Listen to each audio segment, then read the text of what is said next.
नमस्कार दोस्तों, आज हम राजा भोज 14 विद्याओं का घमंड भाग 2 लेकर आए हैं। चलिए कहानी शुरू करते हैं। लोगों ने बाजीगर के कटे अंगों को देख काफी विचार विमर्श किया। अब जब उनके पास कोई दूसरा रास्ता नहीं बचा तो राजा ने उसके कटे अंगों को चिता देने का आदेश दिया।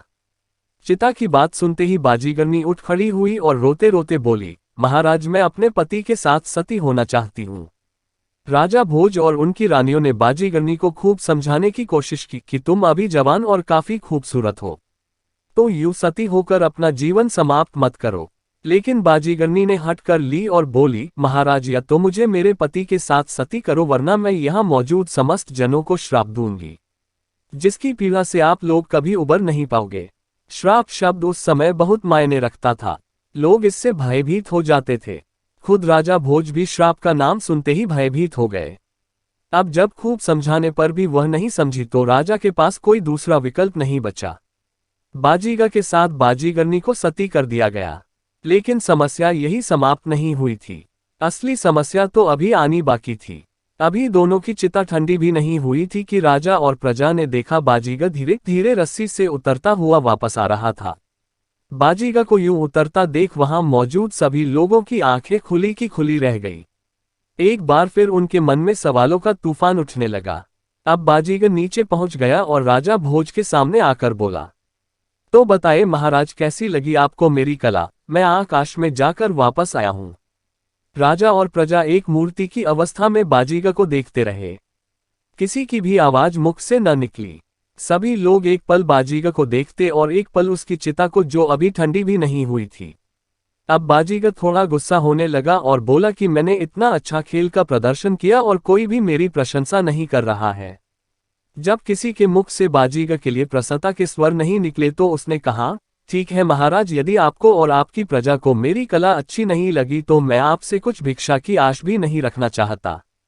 हम किसी दूसरी नगरी में जाकर अपनी कला का प्रदर्शन करेंगे।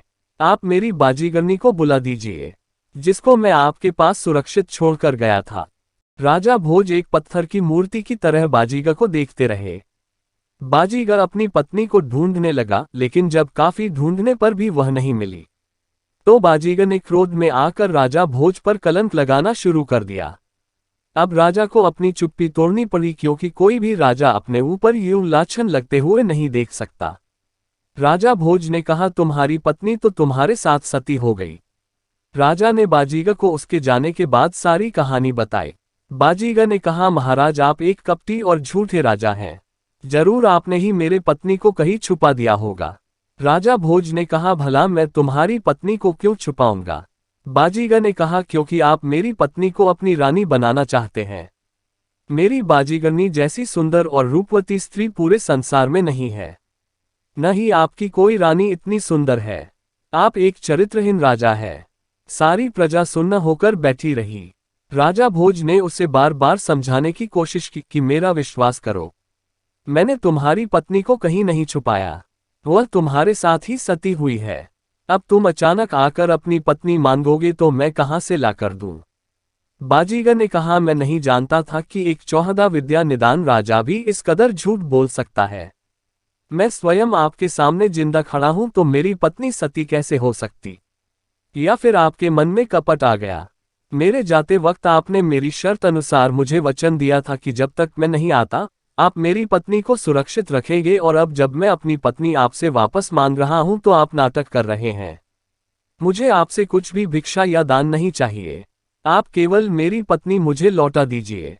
राजा भोज ने कहा, बाजीगर, तुम्हें जो सजा मुझे देनी है तुम दे सकते हो, किंतु मैं मरे हुए प्राणी को जिंदा नहीं कर सकता। बाजीगर ने कहा, महाराज, यदि मैंने अपनी पत्नी को आपके महल से निकाला तो तब आप क्या करोगे? राजा भोज ने कहा, यदि तुमने बाजीगरनी मेरे महल से निकाल दी तो यह सारा राजपाट मैं तुम्हारे नाम कर दूंगा, और यदि तुम बाजीगरनी को मेरे महल से नहीं निकाल सके तो तुम क्या करोगे?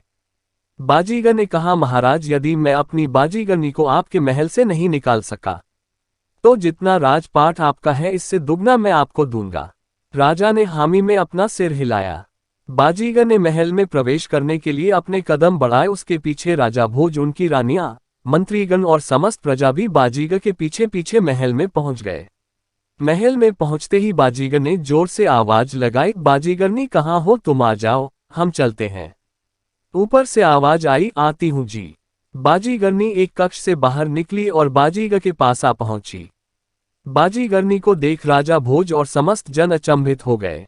आज मानो सबके लिए एक ऐसा दिन था जहां सबके सामने सवालों का एक पहाड़ खड़ा हो गया था, लेकिन जवाब का एक कण नहीं दिख रहा था।